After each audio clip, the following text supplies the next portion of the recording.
Hello friends, hari ini saya akan menjelaskan tentang penggunaan PHP Code pada website.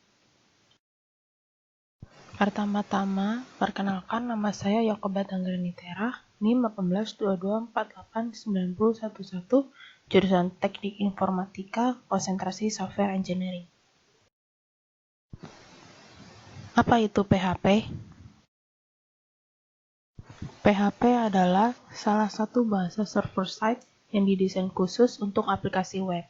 PHP dapat disisipkan di antara bahasa HTML, dan karena bahasa server-side, maka bahasa PHP akan dieksekusi di server, sehingga yang dikirimkan ke browser adalah hasil jadi dalam bentuk HTML, dan kode PHP tidak akan terlihat. PHP merupakan bahasa pemrograman berbasis web yang dimiliki kemampuan untuk memproses dan mengolah data secara dinamis.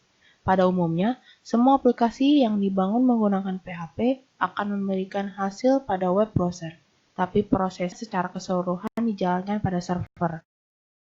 Apa saja kelebihan PHP? Cara koneksi dan query database yang sederhana.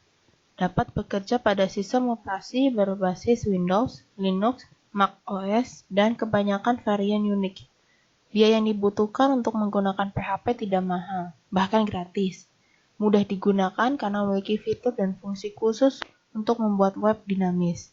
Security system yang cukup tinggi, waktu eksekusi yang lebih cepat dibandingkan dengan bahasa pemrograman web lainnya, berorientasi pada server-side scripting.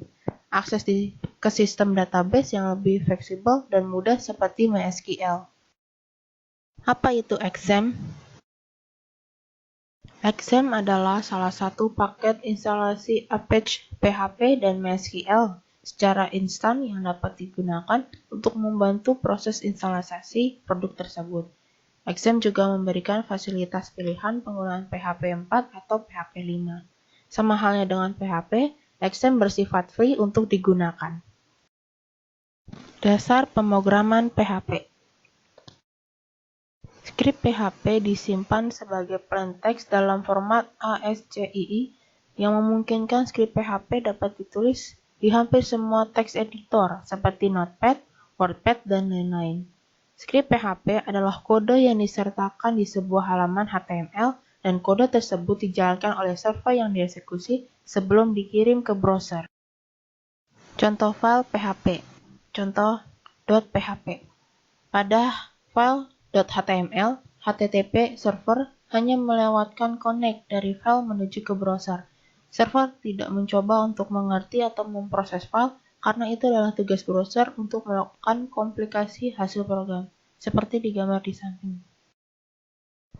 File bereksentasi PHP akan ditangani secara berbeda. File yang memiliki kode PHP akan diperiksa. Web server akan mulai bekerja. Penulisan skrip PHP memiliki aturan sebagai berikut.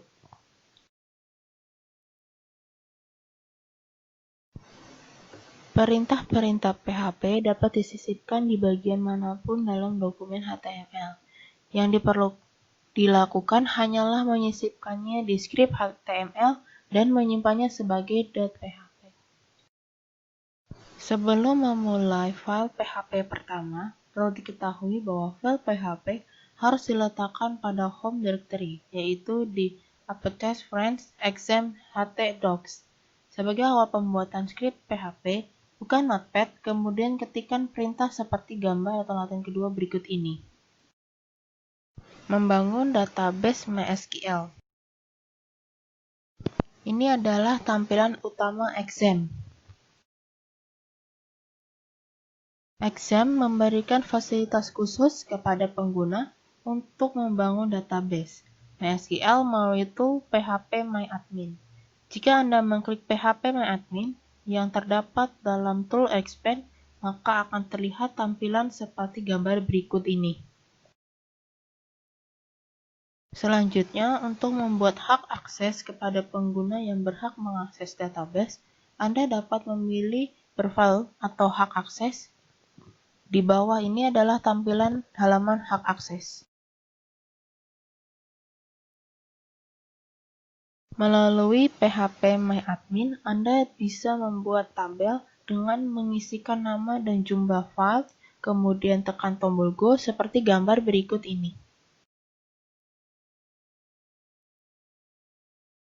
Di bawah ini adalah tampilan dari struktur tabel mahasiswa dari database KiAKAD yang dibuat. Koneksi ke database. Selanjutnya adalah untuk membangun aplikasi agar dapat ditampilkan di halaman web adalah dengan menghubungkan PHP dengan MySQL. Berikut ini adalah contoh skrip PHP untuk membuat koneksi ke server database.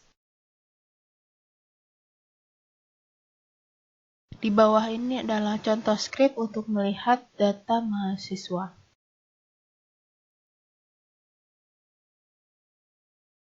Di bawah ini adalah contoh tampilan data mahasiswa.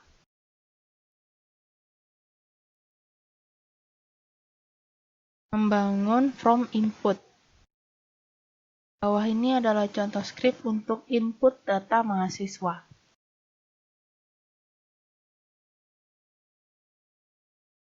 Di bawah ini adalah contoh tampilan from input data mahasiswa.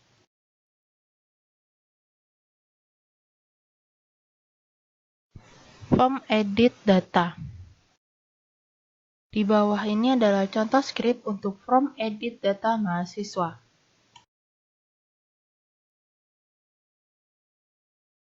Di bawah ini adalah contoh tampilan from edit data mahasiswa.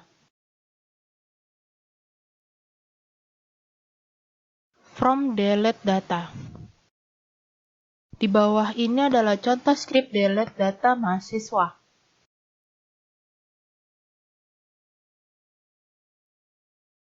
Initiating system 1.